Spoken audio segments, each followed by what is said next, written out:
Hey guys, Trevor here. And in this video, I'm going to show you how to remove someone from a group text on Android.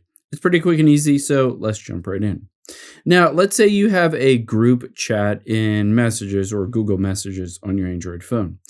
The first way and the first option that you have to remove them is, of course, just open up that group chat. You can see I'm in my family group chat.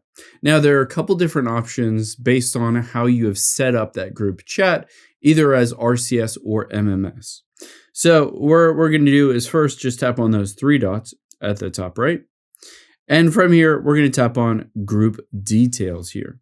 If I scroll down, you'll be able to see I can add new people to this group.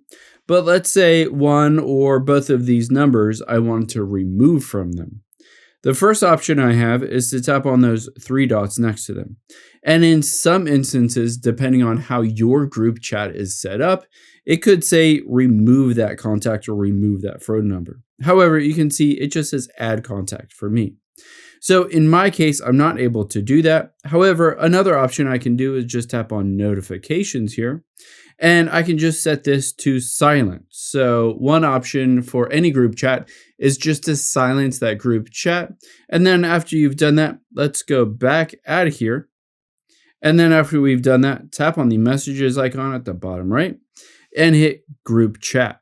All we need to do from here is create a new group chat without that person that you wanted to remove from that original group chat.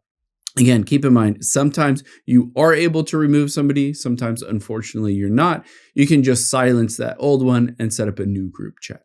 I hope this helps. If it did, hit the subscribe button down below and leave a comment if you still have any questions. Thanks, guys.